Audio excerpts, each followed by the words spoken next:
I went to my silver dealer yesterday and picked up $1,000 worth of silver. I've got 14 Morgans I've got to comb through, as well as a nice little bag of old constitutional silver.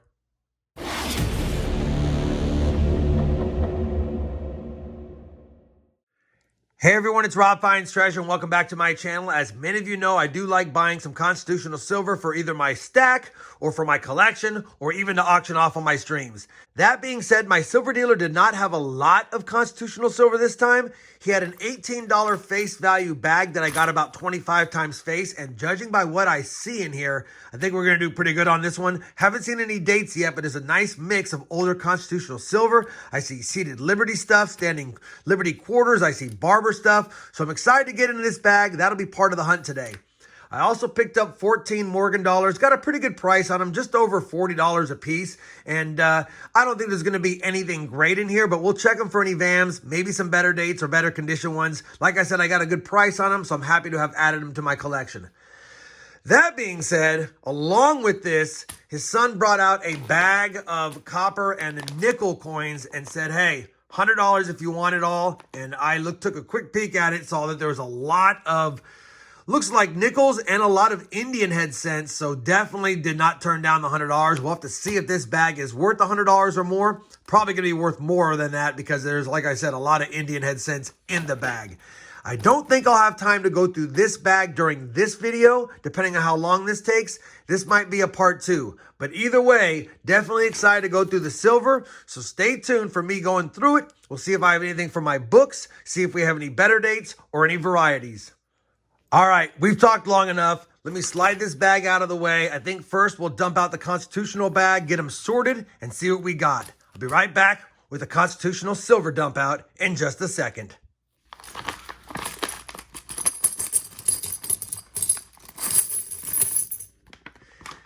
Not a lot, so no slow motion dump out today. We're going to go ahead and go through this now. It's $18 in face, and I definitely see a lot of half dollars, older half dollars in here, and some older stuff in general. So first things first, let me get them sorted by denomination type, and then I'll bring you guys back in for a cursory look at what we have in those stacks. All right, we have got it sorted by denomination type. Surprisingly, there's 5 seated Liberty half dollars in that bag. Quite a few Barber half dollars. We have a handful of seated Liberty quarters, some Barber quarters, and some SLQs or standing Liberty quarters. We did get 2 seated Liberty Dimes and a handful of Barber Dimes. So again, I haven't checked any of the dates yet, but definitely looks like we have a good assortment of old US silver. And of course, we have those 14 Morgan dollars to boot. I think what I'll do first is I'll go ahead and start with the half dollars. I'll get the seated Liberty half dollar sorted, give you some information about any dates, and we'll see if we have any better dates as well as any varieties. I'll be back in just a second after I've got them sorted. So we've got 5 seated Liberty half dollars. They're all in pretty rough shape overall. Here's an 1855 arrows at the date, minted in New Orleans. Pretty nice reverse, but the obverse is not too great. Probably a G6 or G4 type coin. Lower mintage, but nothing to really get excited about. The 1856 is from Philadelphia. Again, a really nice reverse on this coin. Holy cow. But too bad the obverse is not in great shape. Probably another G4 to G6 coin. There is an extremely low mintage on this one, under 1 million minted. But in this condition, it's not going to fetch a lot. I wish the obverse looked a lot like the reverse. This is an 1858 in terrible shape. I mean, it's probably a fair 2. No value there other than just junk silver prices. We have a better date as well, in 1861, New Orleans. Again, probably a fair 2. And because it's in such bad shape, I can't check to see if it has that cracked obverse die that's worth a fortune, because the crack runs from the bridge of Liberty's nose to the stars on the rim. And you can't see it. And based on what I can see, it's not the cracked obverse. And then finally, we got an S-minted 1876. Nothing too special about it. Slightly better date, but again, in that condition, no extra value. So 3 rough ones, couple of better looking ones. I guess the best find based on condition and value would be this 1856 Philly because of the lower mintage and the nicer reverse. Still nice, adding some beauties to the collection. I'll see if any of these can upgrade my typeset, which I doubt, and I don't think I need any of these for my personal collection in the condition they're in. That being said, we're off to a pretty good start. One better date, one could have been a better date. Can't tell though. And now we'll move on to the Barber half dollars next. We have sorted all the Barber half dollars. There's nothing amazing here, but I did get two from New Orleans, 1893-0, slightly better date, and a 1908-0. We also got four from San Francisco, 1898S. It's in rough shape, but still nice to see a San Francisco minted pre-1900s Barber half dollar. And then we got a 1908S, 1909S, and 1912S. As far as Denver, just one 1907D, that's very common. And then for the Phillies, an 1899, two 1900s, an 03, an 06, an 07, and a 1909. Again, pretty rough condition. Nothing here is in fantastic shape. You know, some of them are decent looking, but then when I flip them over, the reverse has a lot of wear. So just some common stuff overall. I already checked against my collection. I don't need any of these. I'll probably just offer them up on a future auction. Either way, like I said, it's nice grabbing some older constitutional Barber half dollars, especially two from New Orleans and four from San Francisco. Now that we finished all of the half dollars, we'll move on to the quarters next, and I think I'll kick it off again with the Seated Liberty stuff in just a second. We've only got three Seated Liberty quarters, but I'll take them. We've got an 1856 Philadelphia with decent detail, but it is blackened.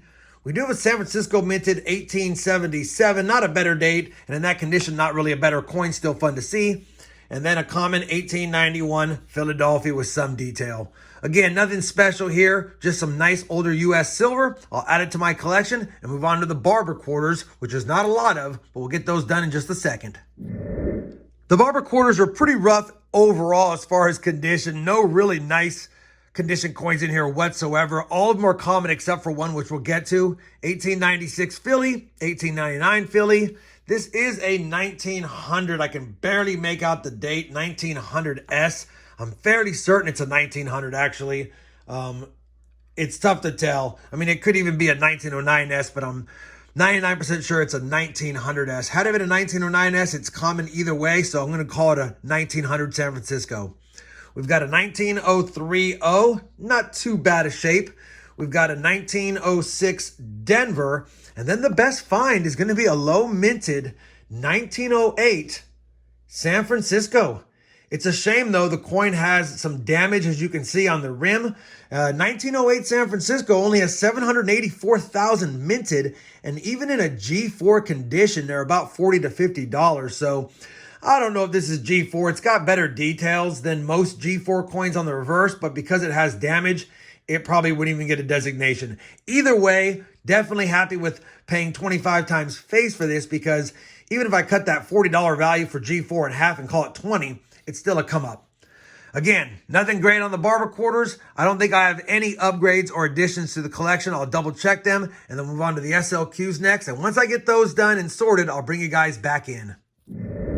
Well, the SLQs ended up being pretty productive and a lot of fun. We do have two Type 2 dateless SLQs. No mint mark on that one. And we do have a Denver mint mark on this one. I'll see if I can get the date extracted. I can't quite see it at any angle, but I'll do a little more research on it. It's Denver minted.